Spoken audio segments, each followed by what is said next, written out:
Hey, everybody, welcome to another week of Wrestling with Wrestling. Believe it or not, we have another pay per view coming up this weekend. It seems like WWE is going to the old TNA model almost, where there's a pay per view every week. It's Money in the Bank this weekend. That's what we're building up to. You'll recall less than 2 weeks ago was Elimination Chamber, and less than 2 weeks before that was Payback. So it seems like we're really having a big pileup of pay-per-view events this summer, when traditionally summer is kind of slow. But we'll get to that. We're going to give our predictions for the show. Before we do that, we're going to run down our thoughts about this most recent episode of Raw. But before we do any of that, we have to say hello to the great Doc Gregory. How's it going, Doc? It's going really well. Now, I have been told that I really should have opened this show this week being a Sid Vicious. And yet I do stumble over a lot of words on this show. I cannot bring myself to a level to do Sid Vicious. My teeth, and if none of you know this, you may be friends with me on Facebook or something, and I make videos, and I never actually put my teeth in when I make personal videos or anything like that. So these are false teeth, and I wear them for this show only, not for my own personal things. But yeah, I mean, I can't do Sid Vicious because if I actually scream that loud, my teeth would go flying out of my mouth right now. I'm doing really well. I mean, this week has been pretty rough on me at work. I mean, we opened a brand new store in Waynesboro, Pennsylvania today. I mean, a brand new Martin's grocery store, which means you got to load them to the gills to get ready for the opening. It was treacherous. So it's been a long day, and I'm tired, but I'm ready to talk about some wrestling. It took me 3 days to actually get through it. But before we get started talking about wrestling, I was reviewing some of your YouTube stuff last week, and I was going through some of the comments, and I thought things were interesting, and I actually replied to some of your comments, or to the people who replied. First, I'd like to actually call out EOR Podcast, who apparently thinks that I have a huge hatred for Daniel Bryan. Yes, I do call him the B-plus player, and that's really because of my feelings for that his body cannot cope with the rigorous schedule of being a WWE superstar. It's rough, and these smaller guys are all these smaller guys are going to feel this if they keep going at the pace they're going. Yeah. You got to wrestle smart for longevity in the sport.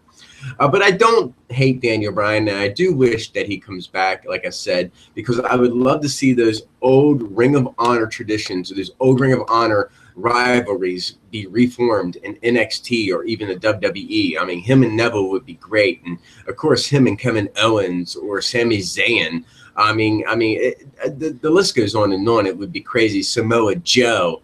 Now, I mean, so I don't really hate on Daniel Bryan. I just if anybody knows anything about my wrestling career, which obviously most of your viewers don't, I love being a heel, and even in commentary, I love being a heel. So if you feel that I'm heeling it up, that's all what we like to call kayfabe in the business. I respect it and love it, and anybody that can get up to the level of the WWE definitely deserves the credit that they are now reaping the benefits of. So I don't have anything against Daniel Bryan, and I hope he does come back and makes a comeback. He's just going to have to wrestle a little bit smarter.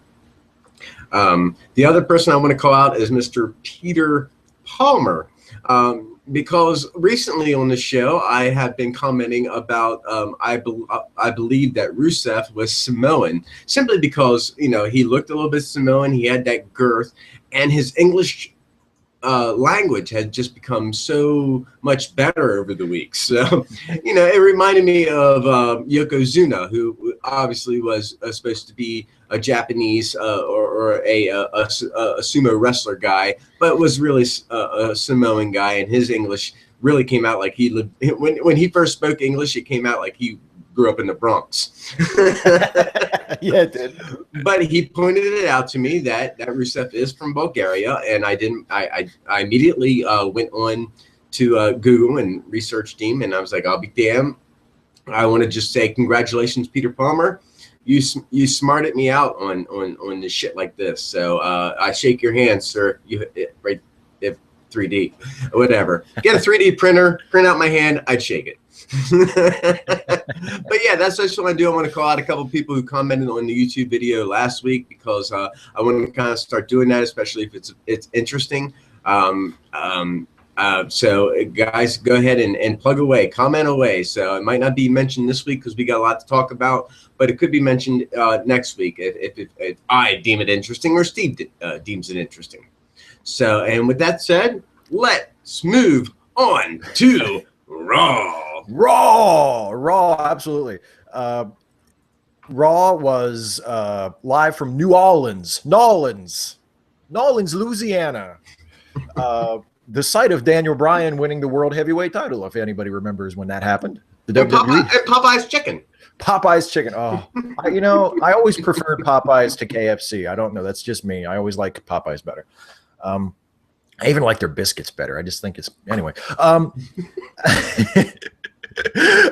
This was actually a sort of a very slight change of pace when we started off the show this week, because instead of the Authority coming out or something to do with the guys who are currently working in the main event, we started the show off with John Cena coming out to do his U.S. title open challenge, which I thought was a really great way to start the show. And I kind of think that if they keep the U.S. title on Cena for a while, they could maybe do this to start the show a lot. I think this is a great way to start Raw. Have Cena come out, and of course this leads into a big promo. It doesn't lead right into a match. But if they would want to do the Cena U.S. Open Challenge for the opening segment of Raw, where he comes out and he just maybe gives like a 5-minute promo, and then he says, "You want some? Come get some," and they come out and they go right into the match. That's a great first segment of Raw. I would love if they would start doing that more often. But this time what happens is Cena comes out and he cuts a promo on Kevin Owens because they're fighting again this weekend. Then Kevin Owens comes out. Actually, before Owens comes out, Cena gets a couple of good lines in. I love when he said Kevin Owens says that Cena's time is up and Kevin Owens' time is now, but John Cena says that he's still the face that runs this place, which I thought was good. It's nice to see Cena getting a little cocky because, I mean, let's face it, he is the man. Like him or not, he is still the top guy in the company. And it's nice to see him sort of getting a little bold about it and sort of putting that out there and saying, hey, that's right, I'm the man around here. And if you want me down, you're going to have to knock me down. I like that. Kevin Owens comes out and they kind of go back and forth a little bit. And it turns out that what they're going to do is they're each going to make an open challenge for their respective title. Owens is going to put out an open challenge for the NXT title. Cena will put out an open challenge for the US title. And whoever comes out can choose which title they want to fight for. So Neville comes out. And he says, you know what, John Cena, all due respect, I just wrestled you a couple weeks ago. I'd love to wrestle you again. But right now, I'm going to face Kevin Owens for the NXT title. And Neville only has a couple of things to say on the microphone, but I think he does good with what little they give him to say. He certainly doesn't embarrass himself. And then we go straight to the match, Kevin Owens versus Neville. But before we talk about the match, Doc, what do you think of this opening promo with Cena and Owens and Neville? No, I was excited. I mean, I sat down and I thought it was a great opening. It's like, because I have to say it's a guilty pleasure. I've become a fan of John Cena again. I said this to my wife. I was like, son of a bitch. I didn't think this would happen. Actually, I've never really been a fan of John Cena. I mean, I remember him on that reality show some time ago before he actually debuted in the WWE. But I've just never really been a fan of his shtick, the rapping thing or anything. Don't get me wrong. I have John Cena's album, and Bad Bad Man is still it's a good song. And you'll find me if you pass me in my Kia Soul and I'm listening to Bad Bad Man, you guarantee I'll be like, it's a bad man. You'll be running the streets, and I'll be rapping along with that fucking beat. Yes. You know what I'm saying? But yeah, I mean, I've never really been because he is the company man, and he what he does is very Hogan-esque, which was really got me off of the John Cena track. But his whole United States title run has been completely different. His promos seem very heartfelt. His response to the crowd now is more accurate. Like and just saying, yeah, that like you pointed out, like. Just saying, I'm. It's my time now. You think it's your time now? You're still gonna have to go through me. I was like, son of a, because I'm fucking. I'm the top dog here, and if you want to prove that you're top dog, and I'm still fucking top dog. I don't care what you say. Seth Rollins may be holding the world championship, but I'm fucking John Cena. Right. And I love that he called Kevin out on that. So yeah, and then of course Neville comes out and he chooses Kevin Owens, and I about had an orgasm right there because I realized that was the match I would have wanted to see too. So great choice. Yeah, and then they have the match, and it's a really good match. I didn't think it was quite as good as either of their matches that they had on NXT. These two in December and then again in February, right after Owens first won the NXT title, they had two really, really great matches against each other on NXT. And I don't think this match was quite as good as those, but this was still a really good match. And I really liked the way they did the finish, where Neville kept going back to the top rope to try and hit that red arrow. And Owens kept getting up and, knocking him off or getting out of the way just in time. I thought that was a really exciting finish. And in the end with, of course, Owens hitting him with the pop-up powerbomb, which looked awesome, and getting the pin. And then they did the spot after the match where, of course, Owens, being the awesome heel that he is, invites John Cena back into the ring because Cena was at ringside doing commentary. He holds the ropes open and says, "Come on back in, Cena." And Cena gets back in the ring and Owens leaves. I thought it was perfect. It's mind games, man. Yeah. It's mind games. That's all that is. He's playing them well. So yeah, that match with Neville was top notch. Yeah, it's been dumbed down for WWE style. So it's not NXT anymore. You used to think that Paige was a pretty good fucking women's wrestler, right? And then she came to WWE, and Neville lost his first couple matches, and the Ascension lost their first couple matches. They're not looking too good at this point. Yeah. So that's what I'm saying. It's what you loved in NXT gets dumbed down for entertainment purposes in the WWE. Yeah, that's true. That's sad but true. But even so, it was still a really sweet match. And I like he does this a lot, but I really noticed it this time that Neville he has this dive that he does outside the ring where he dives and he does like a twist and like a backward somersault. So he hits the guy, but then he also lands on his feet. That's such a sweet move. I remember that spot. I remember that spot that night. Now that you mentioned that, it's like, oh my God, that just came back to me because he just like caught like an elbow or something. He completely fucking missed. Yes. I mean, a piece of it. I think Kevin Owens had to reach out for him just to make contact. To make sure it looked like something, yeah. Yeah. And of course, Kevin sold that shit. And I was like, oh. And that's the one thing that's actually the one moment in the match that I kind of had an issue with because Kevin Owens is he's fight Owens fight. That's his gimmick. That's why we saw him a fight out of Neville giving his finisher 3 different times before he actually won. He's a fight Owens fight guy, and if you only caught him with an elbow, the commentator should pick up on it and say he didn't get all of that, and you don't fucking sell it as much. Yeah, that's true. And that might be like a training thing too. I mean, maybe somebody, one of the agents backstage should say, okay, now we want this to look good. So, if somebody swings, if somebody punches you and it misses you by a mile, don't sell it because you look stupid if you sell a punch that everybody can tell was nowhere close. So that might be something. And you'll be on next week's episode of Botchamania, brought to you by Botchamania.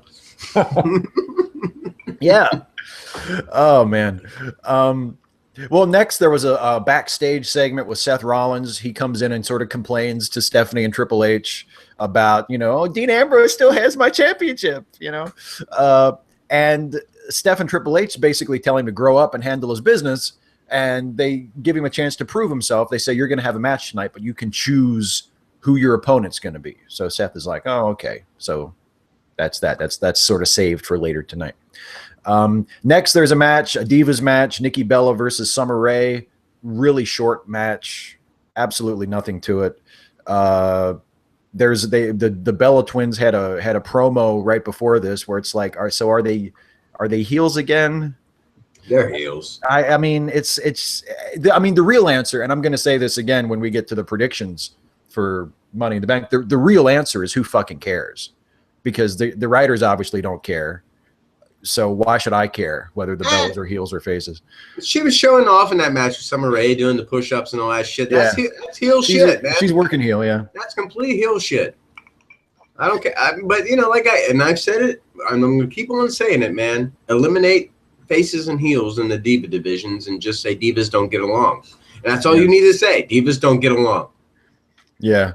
It would, if they would at least come out and say that, it would be better than having them switch back and forth so much for no reason, Like and you need no excuse for that. Yeah, just say they all hate each other.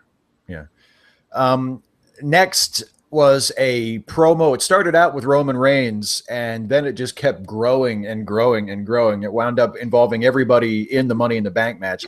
But Roman comes out first, and actually Roman, for his part by himself, does pretty good. Roman's getting a lot better on the microphone, which is nice to see. I mean, he's probably never going to be fucking Dusty Rhodes, but he's gotten a lot better than he was a few months ago. And he talks about how he always used to hate the Money in the Bank briefcase when Seth Rollins had it, but now he's changed his mind and he's going to win it on Sunday and cash it in for the WWE title. And he talks about how Dean Ambrose is going to be the champion after Sunday because Ambrose is fighting Rollins for the title.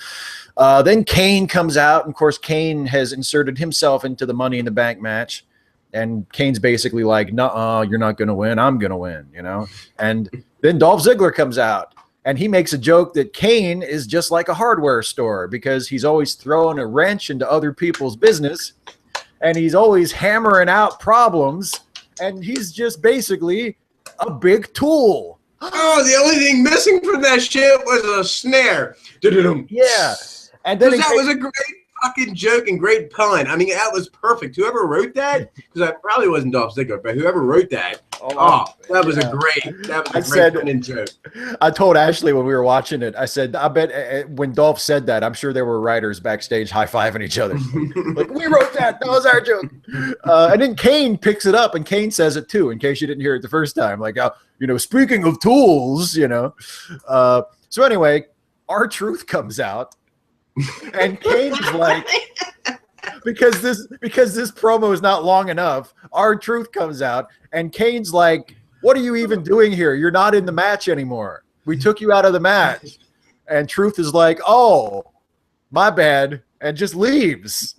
It was a moment of comedy that didn't involve wrestling and made you laugh and everything. Yeah. I thought it was delivered perfectly. Yeah, I mean, Truth did a great job with it. I mean, and did you see the promo that he cut backstage that they put on the YouTube channel? Yeah, I didn't catch that. That was really funny too. They interviewed R-Truth backstage after that, and they were like, "Truth, like, what happened out there?"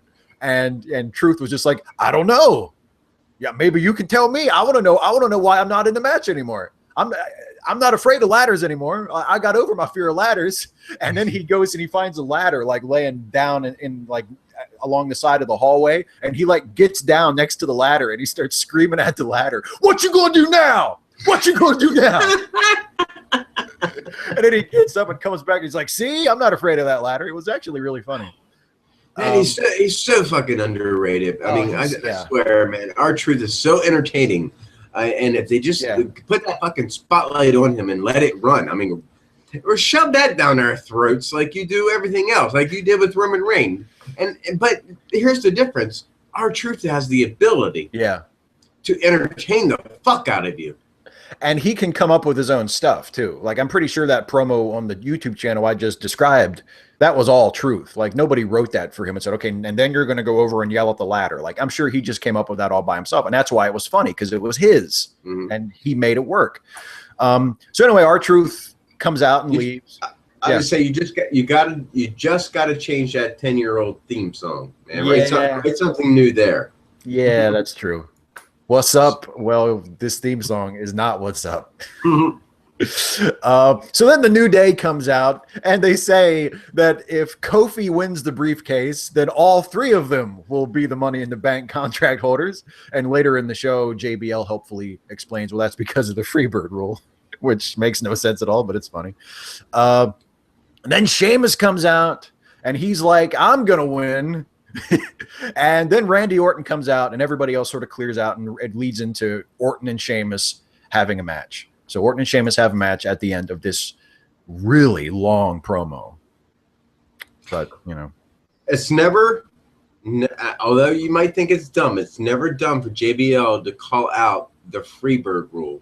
And why do I think that? Is because you always have new people that are tuning in to the WWE, someone who's never experienced what it is, and is like, Freebird rule, what the hell is that? I'm part of the WWE network. Let me look that up. And then they get a chance to see the fabulous Freebirds, who are like one of my favorite fucking teams of all time, man. Michael Hayes. Yeah, I have my hair pulled up right now, so I can't fly it. You can't do that, yeah.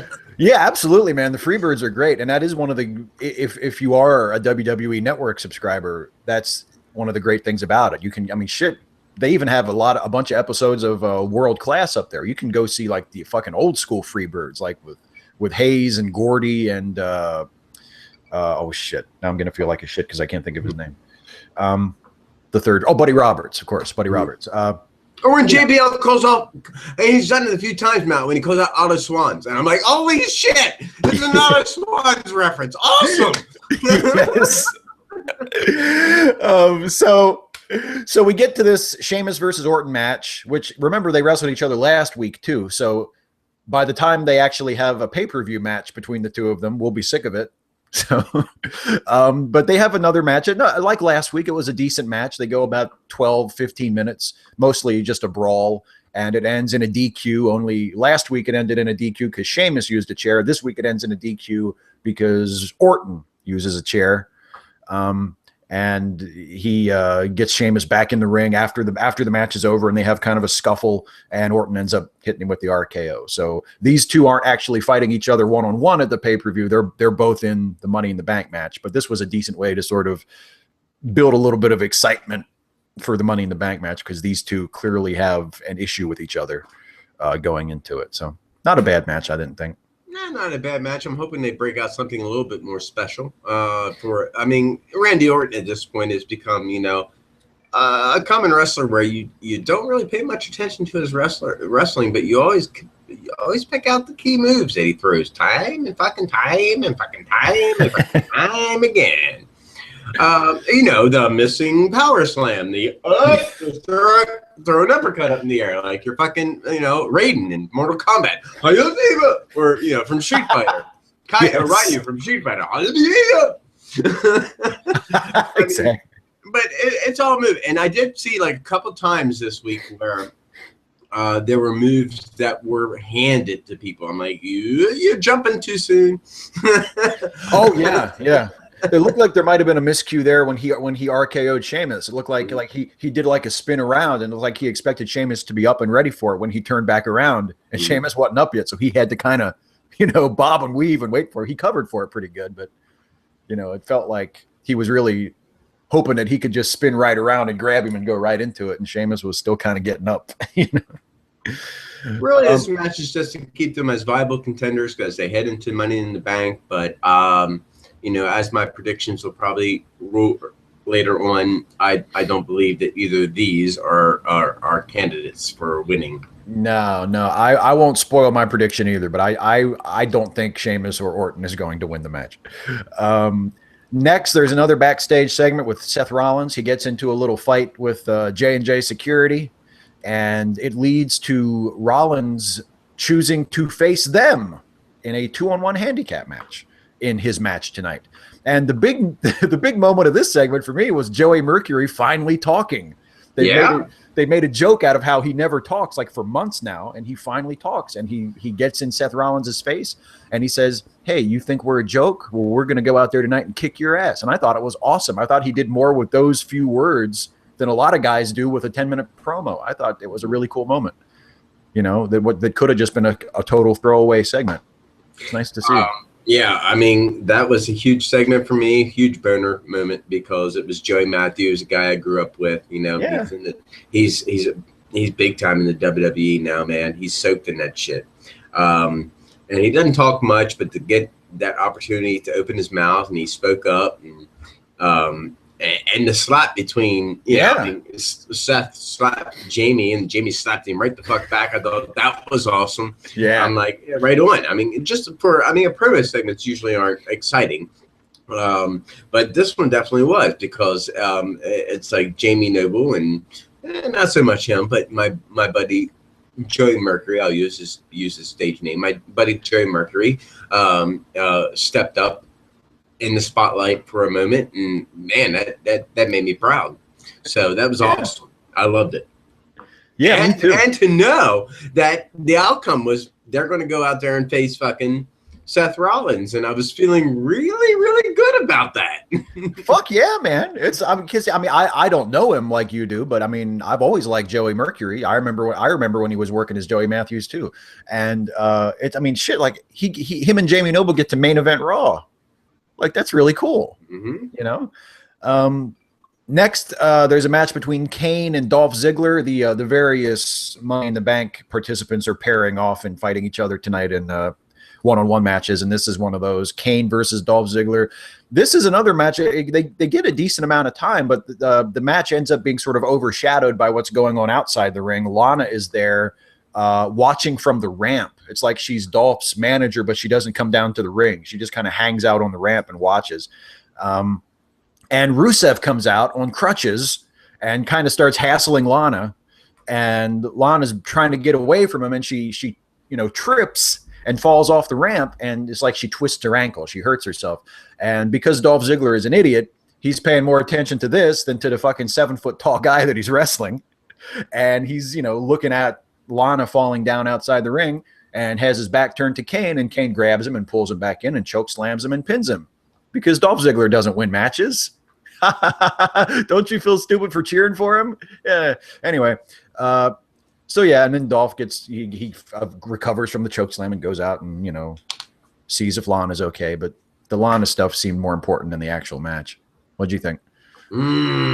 Well, first and foremost, I would like to say, good for you, Kane. You got a win on Raw. Yay! That's cool. It was through a distraction because Dolph Ziggler, kayfabe people, pay attention to this. Dolph Ziggler is pussy whipped. Yeah, and I would be too. It's fucking Lana. Honestly, it's Lana.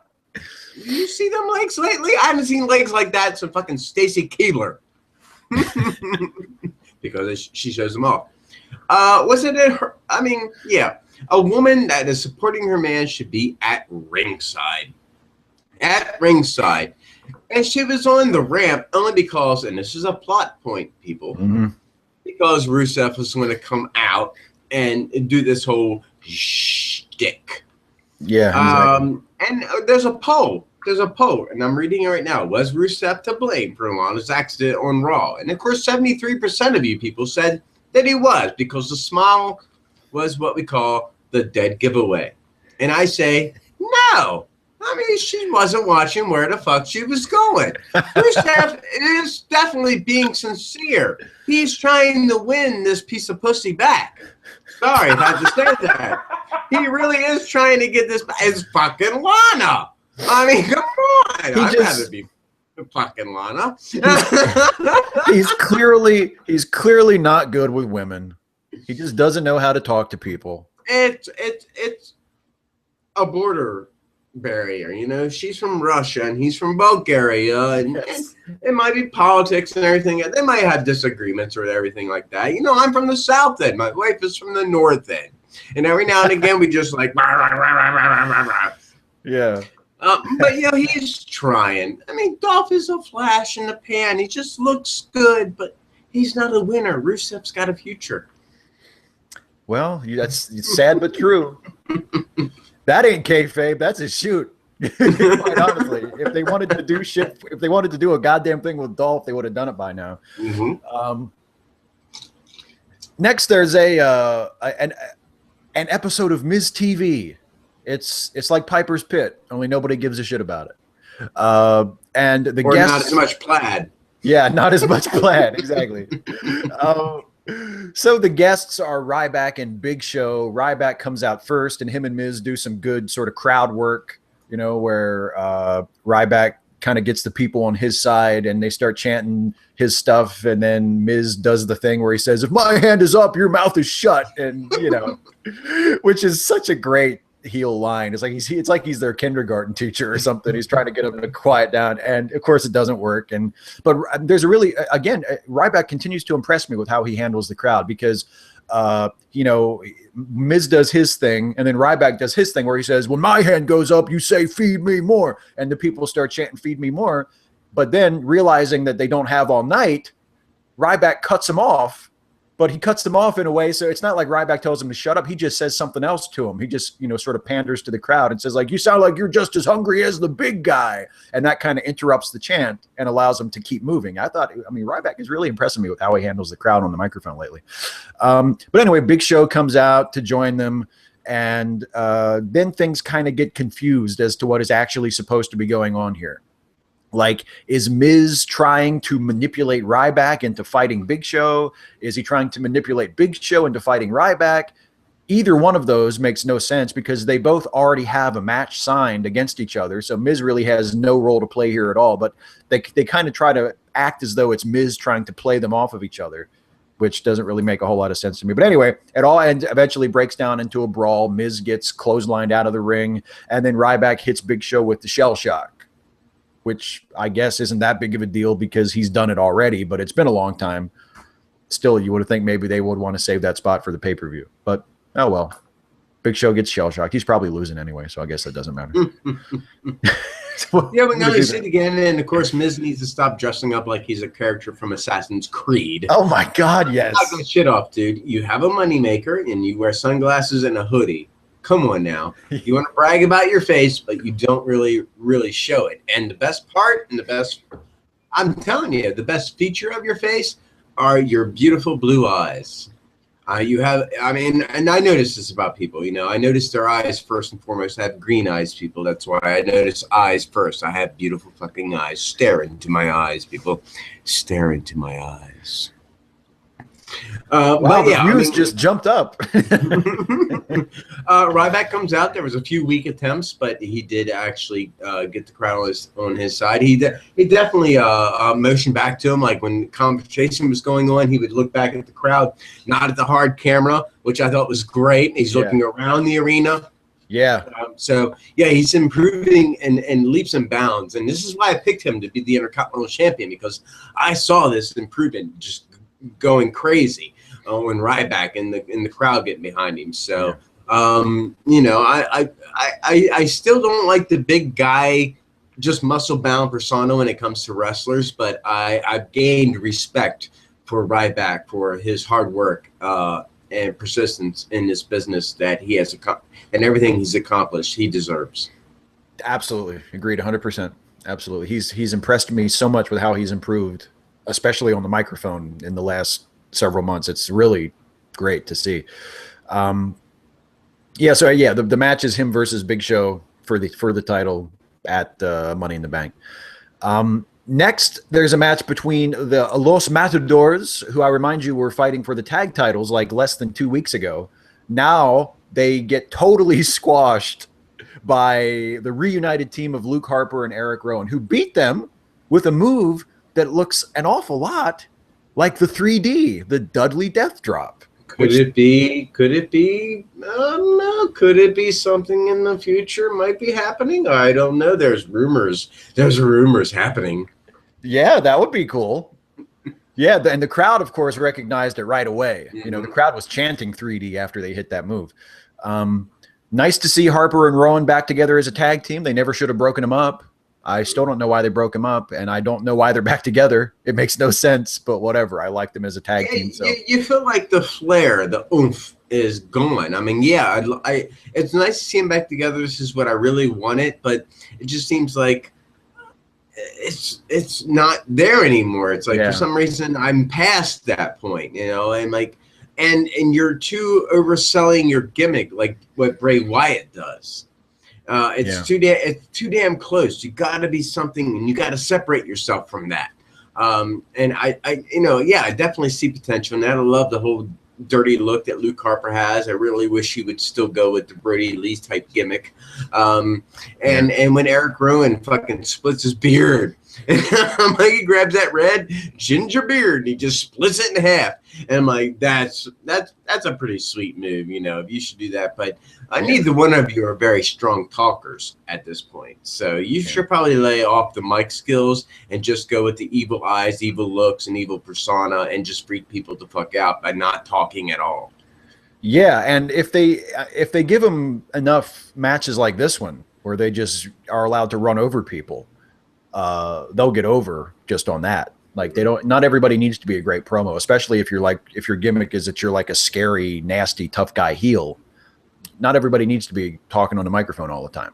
Let them do their talking in the ring, and you know that'll be plenty. Yeah, that's my point. It's like, don't let them do the spooky shit that Bray Wyatt's doing. Don't let them talk at all, and just let them be a badass fucking, you don't know where their mindset is, tag team, and let them run rampant like you want to do. But don't give them the same shtick as Bray Wyatt. That's what he's pushing. It's confusing. Yeah, I agree. And if they're going to do the same thing as Bray, why'd you ever break up the Wyatt family in the first place? Like, why do you break them up and then have them just keep doing the same shit they were doing anyway? Next, there's a match between Big E and Titus O'Neil. Big E pins Titus in a really short match after a distraction from Xavier Woods. And of course, these two teams are facing off for the tag titles at the pay-per-view, the New Day versus Primetime Players. Nice to see the Primetime Players get like a high-profile tag title match, but Titus didn't do a whole lot in this one. It was like a 3 or 4 minute match, if that, and Big E beats him. And this actually, because it's the New Day, this actually leads sort of right into the next match, where it's Roman Reigns versus Kofi. And this is a really good match, I thought. Roman versus Kofi, and a really good finish where Kofi's up on the top rope and he does like a dive onto Roman, and Roman hits him with the Superman punch in midair, pins him right away. No spear, no bullshit. Superman punch and pins him, which I like. What this whole package, this whole segment, starting with the Big E Titus match, which was basically nothing, and then leading into this Roman Reigns and Kofi match. What do you think of this section? Well, I think maybe it might be, I don't know. It's all speculation at this point, but it was black on black athletes. And I do say athletes. It was Big E and Titus O'Neil, baby. Mm-hmm. Wrestling out there is why their fucking time was cut short. It did not deserve it. But yes, we are going to see these people reunite and face at the pay-per-view, which maybe we'll actually get more time than we were allotted for Raw for these two. Especially these two fucking powerhouses. I mean, Jesus. Right. But it was nice to see Titus, test Big E like luggage, and I have full confidence. I'm a big, already, I'm a big Titus O'Neil fan. So, where my allegiance lies here. I don't need to go any further. Yeah. But yeah, Big E controlled way too much of this match and didn't give Titus enough. It's like it almost made they almost just made a point to have Big E do his thing and then have Titus do his spots. Yeah, I agree with you. And I agree with you too. I mean, to me, Big E versus Titus should be a big match. Like, I would want to make that into kind of a big deal. Having them just go at it for 3 minutes on an episode of Raw just doesn't really excite me. I mean, I think those are two guys who you could really build to a really exciting match, because they are two powerhouses. And then how'd you think Roman versus Kofi went over? Roman's improving. I thought that was a pretty hard hitting match. It was entertaining. It didn't really catch. It was a basic match to me. It didn't really catch a whole lot of my attention. I'm always back and forth from my TV to my computer doing stuff, and I was just one that kind of was like, I'll just kind of listen to the commentary. But you cannot depend on the commentary when you're watching wrestling. So when I hear that they're really going off track, I usually will turn and watch wrestling. What the fuck are they talking about? But yeah, still Roman hasn't sold me. Yes, he's getting a lot better, but you're gonna have to sell me, because at this point, Roman Reigns is just shaping himself into what I hated about John Cena. Yeah, I can kind of see that, but he has definitely improved. He's added that one-arm power bomb spot, which apparently is going to be one of his regular spots now because he did it last week and he did it this week to Kofi. One thing I noticed about this match, I probably noticed more than anything in the actual match, was Xavier Woods on the outside was like talking the whole time. I love that. Yeah, me too. Hashtag this, hashtag that. It was awesome. It was amazing because I mean, you couldn't always make out everything he was saying, but he was going like the whole fucking match. Mm-hmm. I agree. I thought that was great. I mean, he's a hell of a talker. Yeah, that's what you do, man. You sell. You go out there and you sell, and that's what he does, man. Xavier, he's like a fucking college graduate, dude. Oh, yeah, absolutely. He's smarter than most of us. Absolutely, he's terrific. And then this match again, just like the last one, leads directly into the next match because as soon as the match is over, Dean Ambrose's music hits, and he's not in the next match, but he's been sending Instagram pictures of himself posing around New Orleans with Seth Rollins' title belt, and now he's actually in the arena. He bought a ticket from a scalper to get in because I guess he can't get in because he works there. And he's in the audience with the title belt and like a big old bag of popcorn and a soda. Beans, New Orleans beans. Someone said New Orleans beans. Yeah, it was JBL. I gotta get that. Yeah, I've been to New Orleans, so I never had that many beans before. So anyway, he sits down to watch the match, and it's J&J Security versus Seth Rollins. And man, I'll tell you what, this match started out kind of dull for me because it was mostly just Rollins throwing him around, but it built into a really nice little match. Once J&J started getting a little bit more offense and starting to sort of, turn the tide. I mean, there were some really nice spots with Noble and Rollins and with Mercury and Rollins. I thought it turned into a decent match. I really ended up liking it a lot. Yeah. And best moment was the drop kick by Joey Mercury. That was fucking beautiful. Oh man, it's so nice. It's like a reminder that even though these guys, like their real life jobs in the company are as producers or road agents, what they used to be called. And then they do the on-screen stuff as like the new Stooges, J&J. But both guys are fucking terrific workers. I mean, they're really, really strong wrestlers. And even though they don't wrestle regularly anymore, they can still get in the ring with someone the caliber of Seth Rollins and really put on a hell of a match. And that's what they did. And they won. The finish was Ambrose jumping the guardrail and throwing the WWE title into the ring to sort of distract Seth Rollins. And while he's reaching down to get his title, Joey Mercury rolls him up and pins him. And J&J Security win the match, which is cool. Not only do they get to main event Raw, but they win the fucking match. And then, of course, while Rollins is like angry and watching them walk away, Dean Ambrose gets back in the ring and spins him around and hits him with dirty deeds and takes the title and leaves with it again. So we're back right where we started. Dean Ambrose still has possession of the stolen WWE title going into Money in the Bank. So there you go. What'd you think of the ending segment here?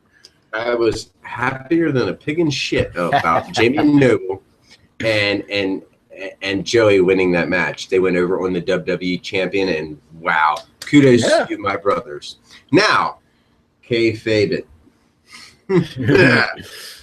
If it wasn't for the guy who stole the WWE championship in the first place and just is rubbing it in the champion's face, shows up on Raw, pours popcorn on his hair, and probably got salt in his eyes from the popcorn, and that is probably what caused Seth Rollins to be disoriented enough to lose to a bunch of fucking losers like Jamie Noble and Joey Mercury, because he is the WWE champion. I mean, when he goes, and of course Kane had his place in that, and I don't know why all of a sudden they're playing baby faces to the WWE champion, but I'm going to tell you this: when it comes time when Seth Rollins goes back and he washes that salt from that popcorn he had in his eyes, he washes that all out, and he can see clearly he's going to hand the ass whipping of a lifetime to every single one of those people who are responsible for him losing that match. But it was an awesome match. If any of you guys watching doubt Doc's commitment to healing it up, he healed on like a 6-year-old kid when we were at Payback that was sitting right next to us. The sweetest, most enthusiastic little wrestling fan you ever saw. And he was like, "Do you like Daniel Bryan?" And Doc was like 100% heel on this little kid. It was awesome. I was only hoping that maybe I can inspire that child to like bad guys and the personalities of villains. Yeah, and maybe it worked. I don't know. Maybe he had his mom buy him like a Seth Rollins t-shirt afterwards or something.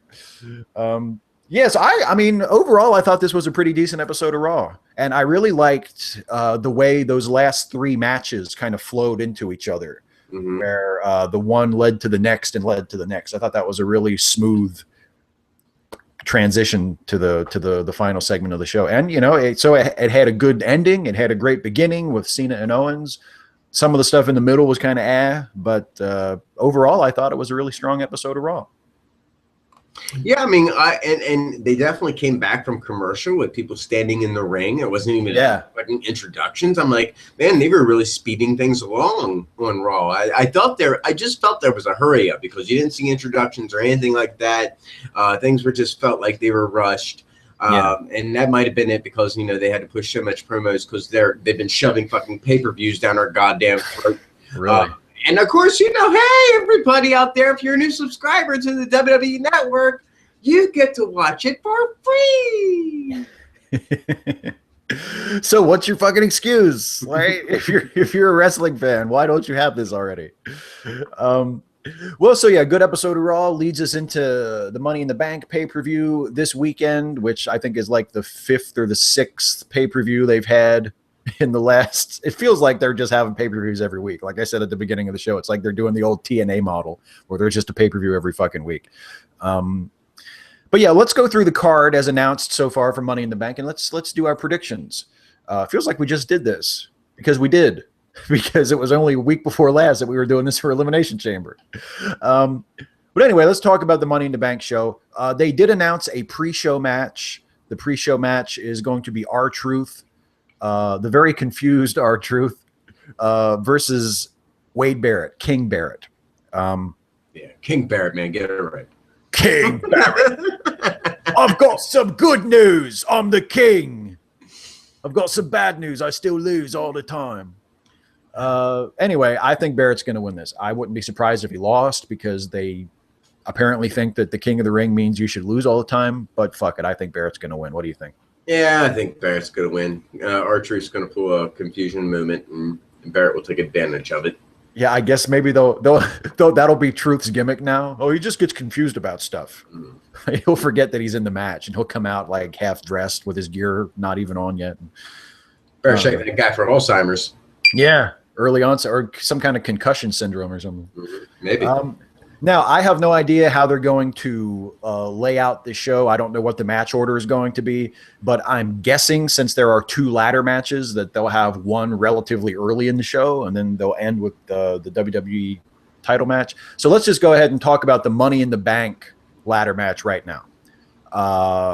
The match will be held between Neville, Dolph, Randy Orton, Kofi Kingston, Sheamus, Kane, and Roman Reigns. Those are the 7 guys in the Money in the Bank match.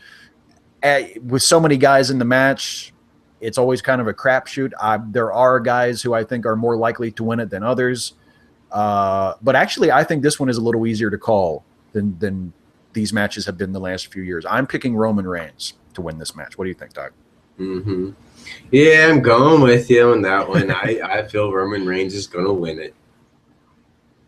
Yeah, and that might not be all. He's upped his game, so Oh, you think he might pull Kane? I don't know. I'm not making that my official prediction, but I do have an idea. That I want to make. That's a wild card prediction. Yeah, exactly. If you're right, we'll throw you a point, but I'm not going to do a wild card. I know what you're talking about. I have a very specific idea for what they might do, but I don't. And we'll talk about that when we get there. Next, let's talk about the Intercontinental title match. Big Show versus Ryback. I am almost entirely certain that this is going to Ryback. Ryback is going to win this match. What do you think? Money in the Bank is pretty much probably going to come dead even between you and I. I mean, might be one match I might swing for the fences, but you know, I've been backing Ryback for weeks now. I've seen, excuse me, leaps and bounds on his abilities. So yeah, I mean, he'll go to the Big Show. Shit, he already took advantage of him on Raw. Yeah. Exactly. I mean, come on, Ryback just wins the vacant title in the Elimination Chamber, and he's going to drop it to Big Show like 2 weeks later. Come on. Next, we have the tag team titles match. The Primetime Players challenging the New Day. This is another one that I just think is kind of an easy pick. I'm going with New Day, keeping the titles. What do you think? Primetime Players. Ooh. I'm going with my boy Titus because I love him. I love the New Day, and I love that they're getting the push now, and they're getting a little bit more recognized than when they first fucking came onto the scene. So I love that. But I don't know, man. I mean, this is a tough one to pick because I like both of them. But I think they've been pushing Titus and then Darren Young for a couple of weeks now, so they might want to keep with that momentum. That's why I'm going that way. Okay, cool. I mean, it wouldn't break my heart. I love Titus. I'd love to see him win the tag titles with Darren Young. But get rid of them Freebird rules. Yeah, right. Next is the match for the Divas title, Paige versus Nikki Bella. I am picking Nikki to win, but as I said earlier, the real answer is who gives a shit. But Doc, what do you think? Now go with Paige again. Jesus Christ. Don't care. Don't care at all. Flip a coin. Yeah, it's a fucking Divas division. I tell you, it's sad. It is fucking sad, dude. I know so many great female wrestlers out there, and there are a lot of them in the WWE. There are some great ones in WWE. Definitely. What do you do with them? They squander this shit just for their fucking tits and ass. Yeah, it really is a travesty when they have. I mean, we all talk about like how great the women down in NXT are, and they are. But yeah, they have great women wrestlers up on the main roster right now that are being used for nothing. It's a real shame. And Paige is one of them, by the way. Paige is a terrific wrestler, but I mean, Christ, like you said earlier, she was like fucking awesome in NXT. They call her up to Raw, and all of a sudden, who fucking cares about Paige? I mean, they dumb her down and they turn her into just another one of the girls, and they have her feuding with people over who's friends with who. Like, for fuck's sake, it's just a real shame. Next, the big match, probably, even though there are two ladder matches on this show, probably the biggest match on this show, I would say, the rematch between John Cena and Kevin Owens. This is a real tough one. This is probably the toughest pick for me, but I get the feeling this is the second match, and if they do two, they might want to do three, and it would be hard to do three if Owens wins the first two. So I'm going to say, fuck it, I'm going to pick Cena, but it could go either way. What do you think, Doc? Well, rumors have it in the mill that there are writers in the WWE that don't think that this time around wouldn't be a good time to write a John Cena comes back from his win victory. Ooh. Yeah, I've heard all this. So I'm going to go again with Kevin Owens. Sweet. Because we have time for Kevin to drop that NXT title, and John Cena be adamant about wanting to defeat him by putting the United States Championship on the line. Well, this is the match we want to see. Now, that could be a good way to do it. That could be a really good way to do it. Have Owens beat him again in another non-title match, and then the reason for the third match is that Cena puts the U.S. title on the line. That's a really good idea, actually. See, I do think through my predictions. Yeah, it's a really good idea. And speaking of him dropping that NXT title, I'm pretty sure that's going to happen next month when they do the NXT title match between Owens and Finn Balor at the big Japan show that they're showing on the WWE Network. And by the way, really looking forward to that. That's going to be awesome. That'll be fucking huge, dude. with and it's just such a great idea. I mean, they're doing a show in Japan. One of the big matches is Kevin Owens versus Finn Balor, who those Japanese fans are going to remember as Prince Devitt from New Japan. Like, that's just, and he's probably going to win the title there. That's just going to be such a huge show. I'm really looking forward to that. And then finally, the main event of Money in the Bank, a ladder match for the WWE title, Dean Ambrose versus Seth Rollins. My official prediction that I will be scored on when we count these up is that Seth Rollins is going to win this match. But my wild card prediction that will make me look like a genius if it actually happens, but I'm not confident enough in it to make it my actual prediction, is that Roman Reigns will win the Money in the Bank match earlier in the night, and then he will cash in his Money in the Bank briefcase to join this match and make it a triple threat, the same way that Seth Rollins did to Brock Lesnar at WrestleMania. And we will have a triple threat match for the WWE title. And if that happens, I would not be shocked if Roman Reigns wins the title. That's going way out there. No, I just got chicken skin, dude. you just did that Shield fucking match that we all wanted to see. We never really got. The triple threat between all members of the Shield. And how perfect would that fucking be? It's fucking brilliant. I mean, I love your idea. I'm not going to agree with it. Just fucking in your face. It was your idea, and so to it, you own it. I think you need time to build the feud between. I do believe Seth Rollins is going to win. Okay. But you'll need time to build that feud between Rollins. Between Rollins and Reigns. If you just give it to Reigns, fans are gonna backlash. Yeah, and just to me, the biggest thing working against my wild card idea, the big reason why I have enough doubt in them doing it that I'm not going to officially predict it, is because I really think like that 3-way match between the former members of the Shield could be really, really huge.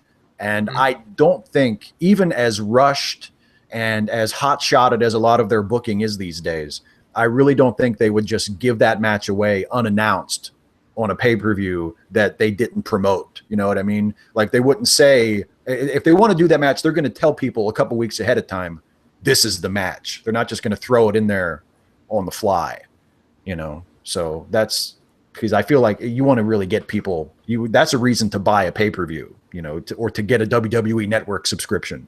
Unless next month's free. That's true. Yeah, it's like, if it's free, just fucking get it. Like we said, it should just be a running standard that if you're a new subscriber, not a returning subscriber, but if you are a brand new subscriber, you get your first month free, and let that shit go.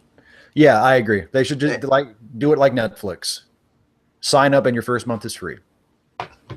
And then they don't make a big deal. Oh, you know, July is free too. Like, motherfucker, every month is free. Just enough, okay? That's real. And if anybody out there in the WWE land is actually listening, that's a real kick in the balls for people like us who have been subscribed since day fucking one. Absolutely. And been pushing your network, fucking talking about your network and shit that's on your network and your fucking show. For 64 weeks. I mean, on the YouTube channel. I mean, we've given you services. I mean, we're really supporting your fucking asses. We talk about what's good, what's bad, and you know, and sometimes what we'd love to see. I mean, we call it like we see it. And what do we get for our return? Nothing. Hey, before we move on, someone just left a really interesting comment. I have the comments sort of going up alongside my screen here, and this is another idea that kind of crossed my mind for a possible finish to the ladder match this Sunday. What if Reigns wins the Money? And by the way, this comment was left by Garrison R. So I want to give full credit for who left this comment.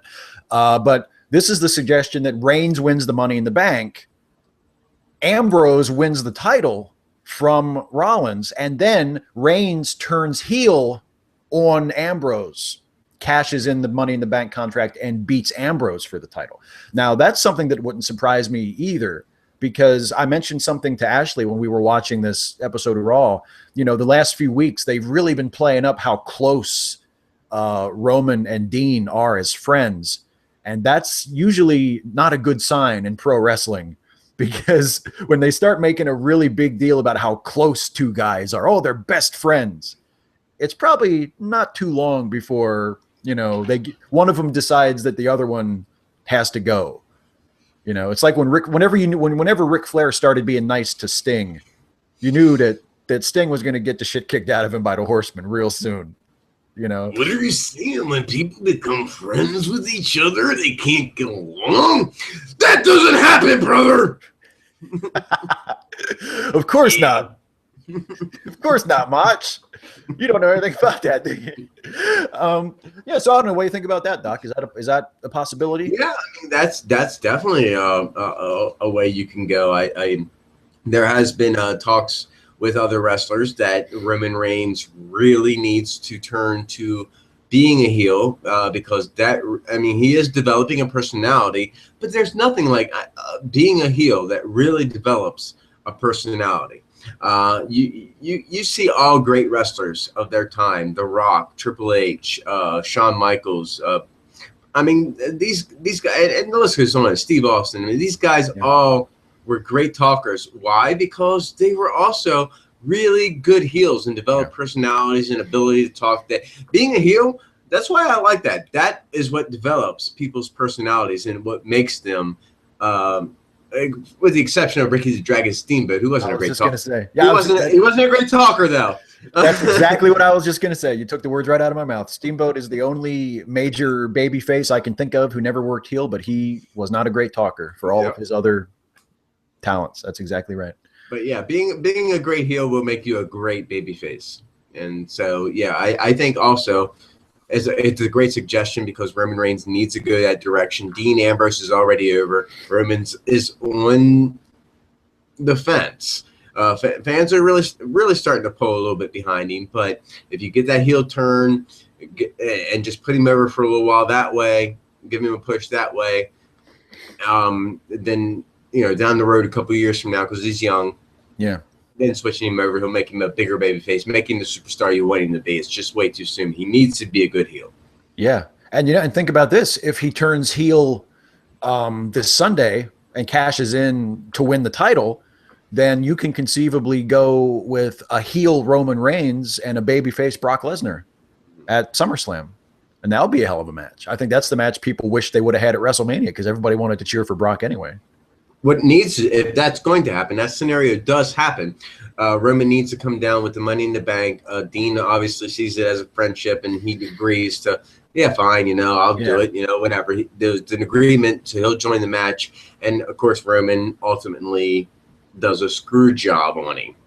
And then, of course, that will make everybody tune in. This is what WWE, this is the machine that they think about. Everybody will tune in Monday Night Raw to see why he did that shit. Yeah. Why, Roman? Why? It's actually, I don't really think it's healthy to compare Roman to The Rock in any way.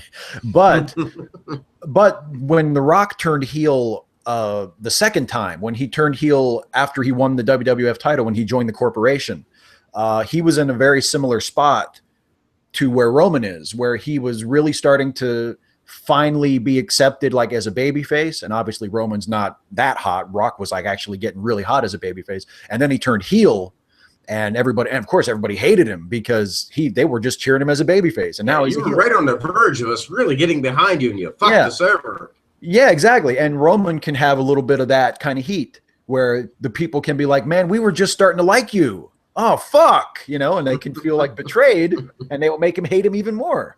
So who knows? I don't know if that's going to happen. I'm still taking the safe bet and just saying Rollins is going to come out of it as the champion somehow. But either of those ideas, either Roman, cashing in to join the match and making it a three-way, or Roman cashing in on Dean after the match and turning heel, either of those ideas are really cool. I just don't know if they're going to do it. We agree that if it goes your way, that he just cashes in and wins the title, you get the point. If it goes my way, that Seth Rollins just wins and they build the storyline, I get the point. Okay. And if it turns out that he does a double cross, then that guy that just made the comment will get the point. Yes, that would be perfect. It'll be the first time that someone who's not actually on the show can get a point in the prediction poll. So Garrison R, cross your fingers. Because if it goes that way, you'll get a point in the prediction poll. You won't possibly be able to win, but you'll get a point. You'll win this shiny new nothing. Yay! Tell them where nothing comes from. Nowhere. Exactly. Yes, you'll win our love and respect, which is also worth pretty much nothing. Doc, do you want to talk about the legend of the week? I do, because I didn't want to go this week with picking, the obvious guy or the toughest guy or the cutest guy. I wanted to go with one of the weirdest guys that I knew in wrestling, and I'm talking about the Missing Link. His real name, of course, was Brian James John Dewey Robertson. All right. Born February 28th, 1939. Robertson started wrestling in his native Canada in the 1960s under the name of Dewey Robertson. He was a very popular babyface in the Toronto area. It was long believed that he was a protege of former NWA World Champion Whipper Billy Watson, who was also known as Willie Potts. He left to wrestle in the southern United States and Australia in 1973, but returned a year later as the Masked Crusader with manager John St. John. He was on a crusade to keep wrestling scientific, but was soon unmasked by the Sheik, the original Sheik people. After that, Robertson formed a tag team called the Crusaders with Billy Red Lyons, also known as William Snip. He owned a gym in the 1970s and had a television spot where he tore up a phone book in a supermarket ad. Robinson's first title victory came in May of 1973 when he teamed with Dennis Stamp to win the tri-state version of the NWA United States Tag Team Championship. They held the belts until July when they dropped them to Alex Perez and El Gran Tapio.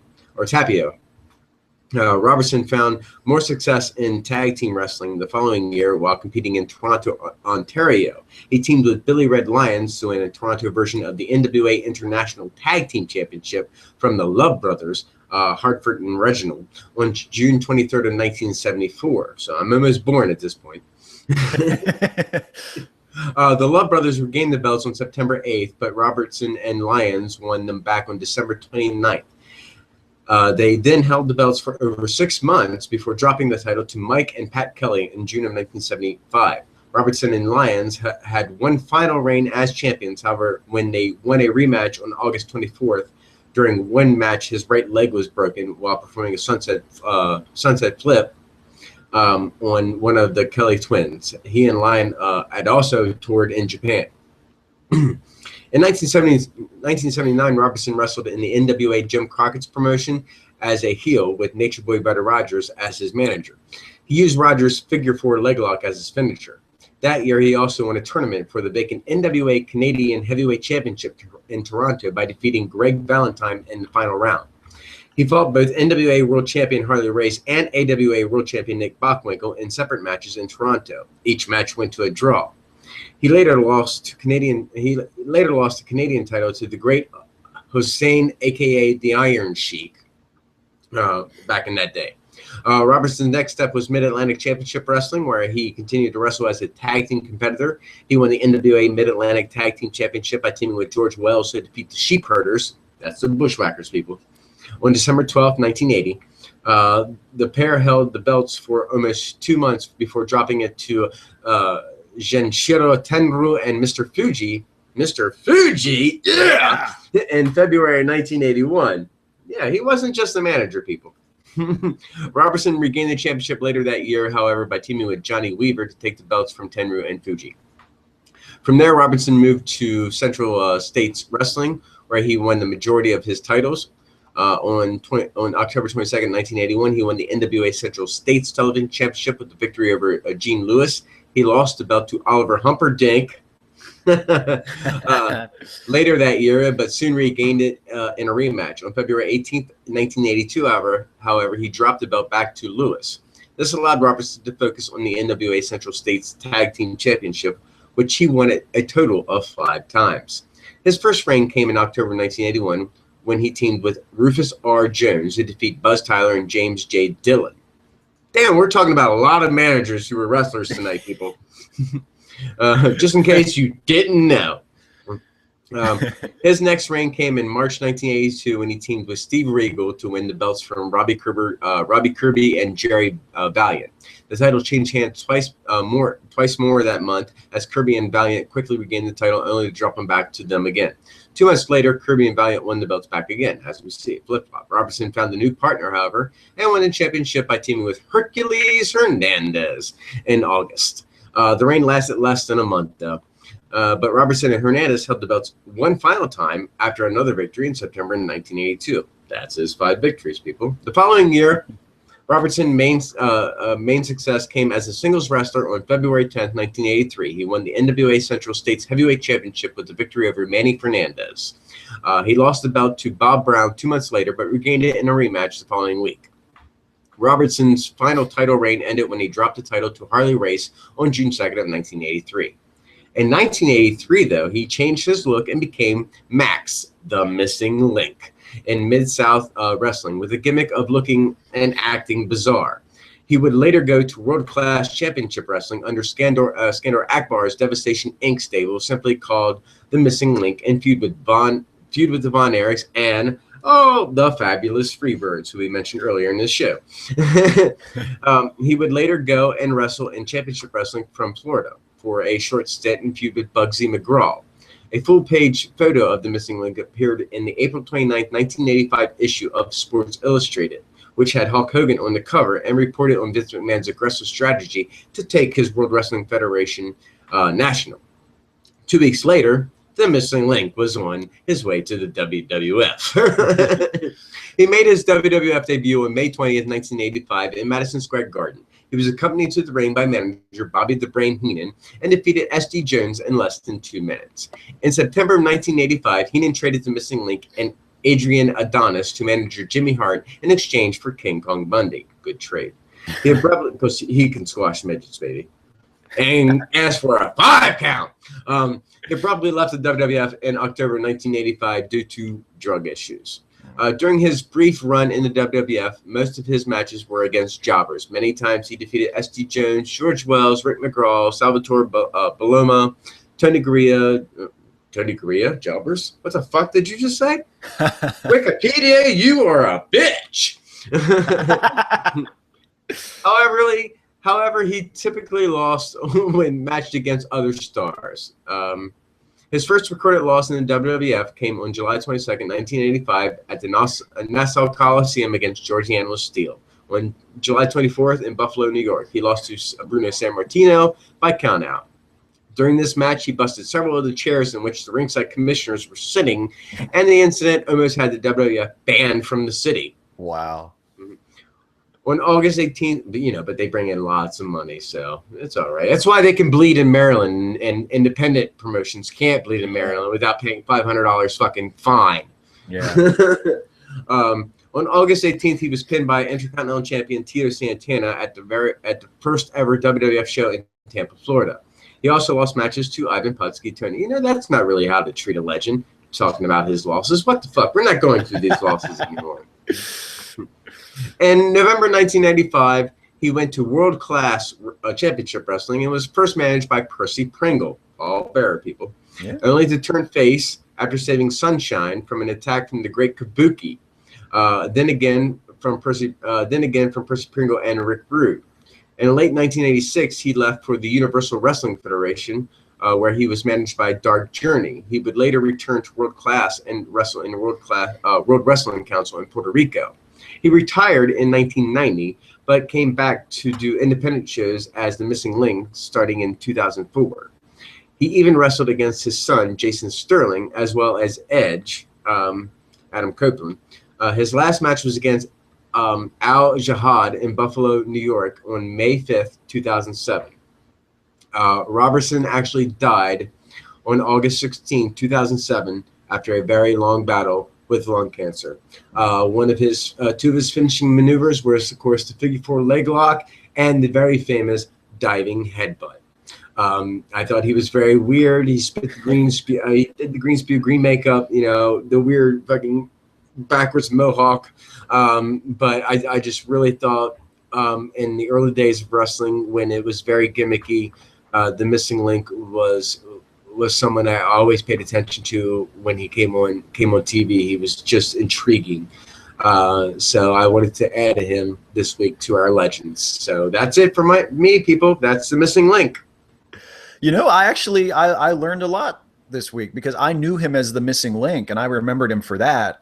But I didn't know anything about his career before that. All that stuff from the 60s and 70s before he, switched over to the missing link gimmick. That's really interesting. I had no idea that he was such a long-standing presence, in the territories. That's really great.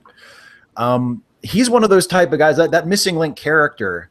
That's the sort of like stereotypically goofy wrestling gimmick that people who don't really watch wrestling,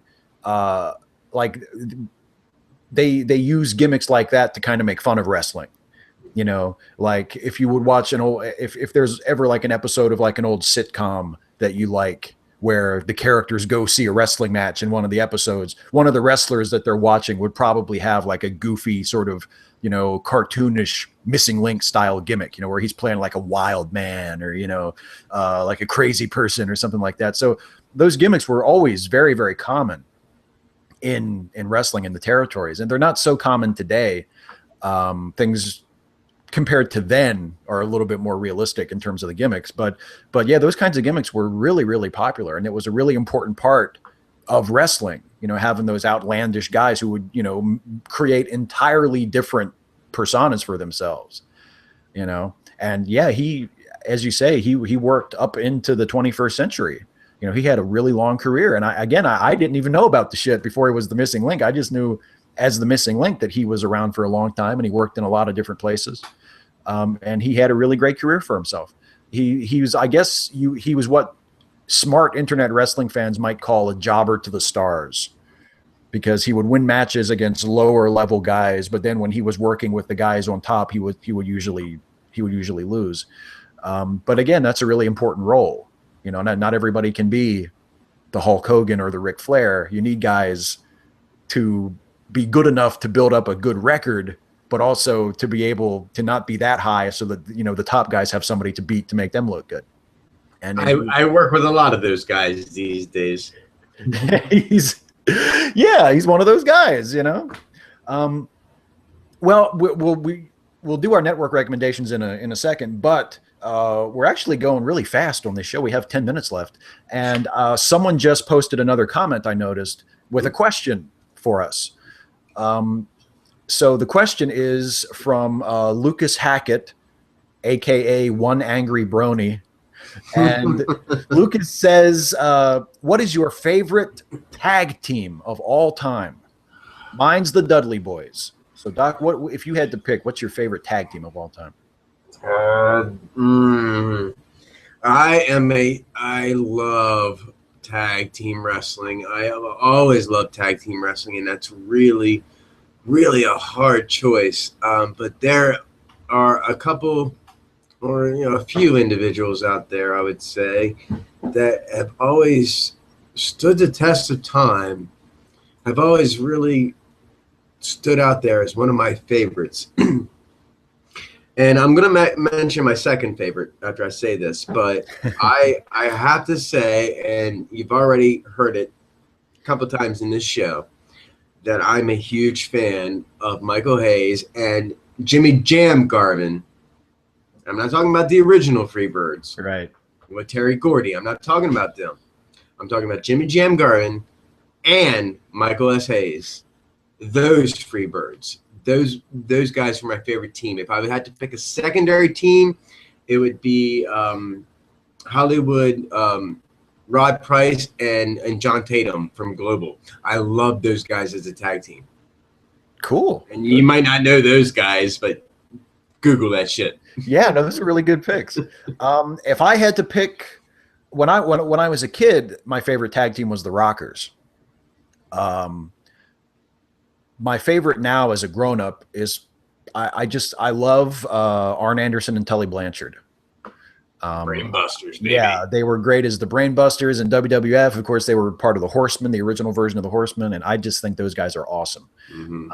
Although, really, I mean, any tag team that Arn Anderson was in was good. I mean, he had great teams with Tully, with Ole, with Flair, with Larry Zbyszko, with Bobby Eaton. I mean, when he was a member of the Dangerous Alliance, they could sort of pair him with anybody else in that group, and he would make a great tag team.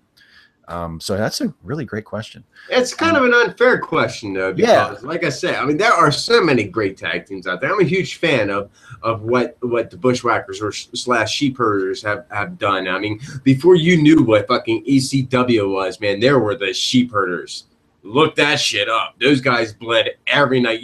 That's why when they got into WWE and got on camera, and if you look carefully, you can see this on WWE Network, people. Look carefully, their fucking foreheads look like a packet of hot dogs. That's because they bled so much back in their earlier days. I mean, these guys were brutal. I mean, you think ECW had something to look at, man. You need to go back even further because hardcore existed long before ECW. Hard Foundation. Holy shit. Absolutely. I mean, you had the Tank and the excellence of execution.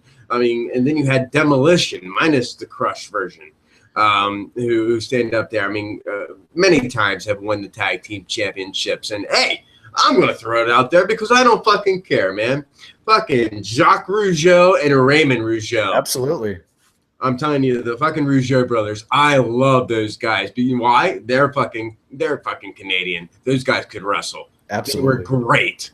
So, yeah, Pat Tanaka. And, oh, my God. I mean, the list goes on. Yeah, you can keep – I know. If you love tag team wrestling, you can just name them all day. You know, and the Rougeaus not only were great wrestlers, but when they turned heel the first time in the WWF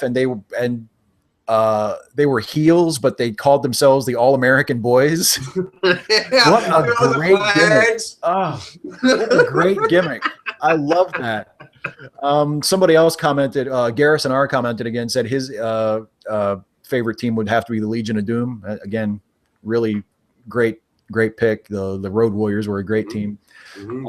Great leaps and bounds in America and Japan. I mean, they've won countless and will always go down as probably they will go down like in our modern era. The Dudley Boys will too, but back in the day, the Legion of Doom was the shit. They're going to go down as definitely one of the top 5 teams of all time. Oh my God, yes, definitely, and definitely one of the most over teams of all time. I mean, when they were at their peak, they were as big and as over as the top guy in their territory. Like they were as big as the world heavyweight champion in terms of how popular they were with the people.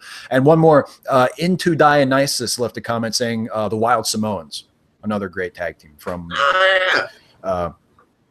But they're Samoan. It goes without saying. Yeah, of course. Samoan, I mean, it goes.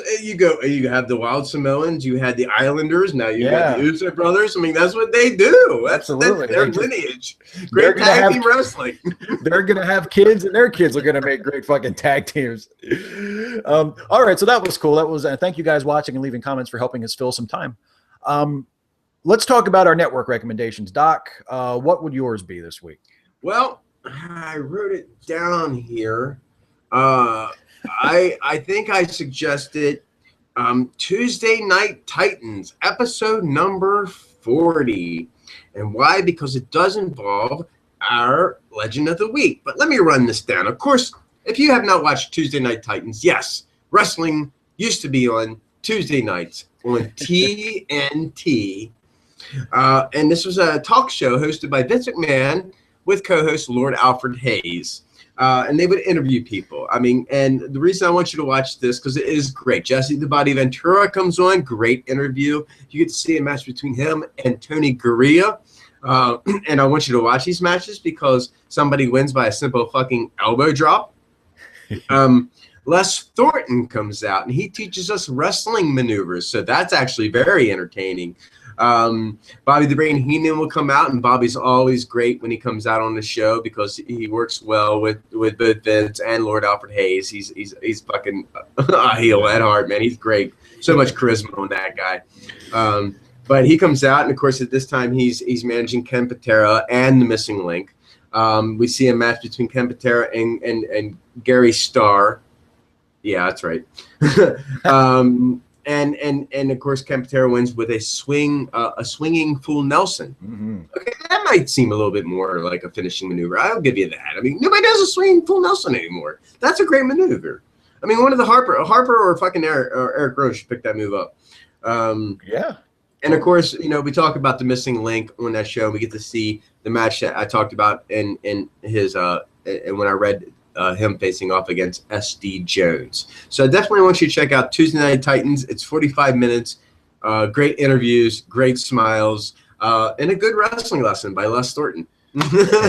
And man, those Tuesday Night Titan shows are some of my favorite things on the network, because it's like old school WWF right after they started expanding, like the early days of Hogan's title reign.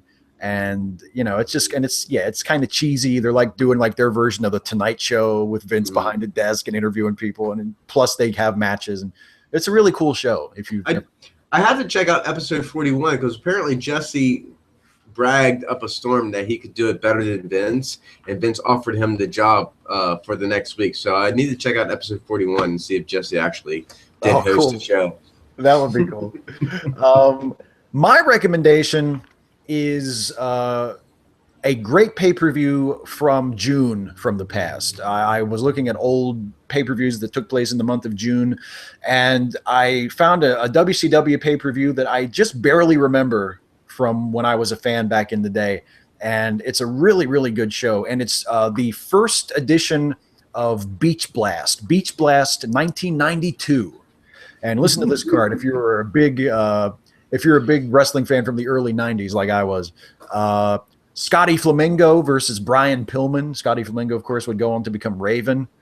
Ron Simmons versus Terry Taylor. Greg Valentine versus Marcus Bagwell. There was a bikini contest between Missy Hyatt and Medusa. Sting versus Cactus Jack in a Falls Count Anywhere match, which is one of Mick Foley's favorite matches of his from his career. A really good match. Ricky Steamboat versus Rick Rude in a 30-minute Iron Man match. That is the shit. We mentioned Steamboat earlier as being one of the only great baby faces who never had a run as a heel. Steamboat versus Rude was a really cool feud, and this is one of their best matches, I think, a 30-minute Iron Man match.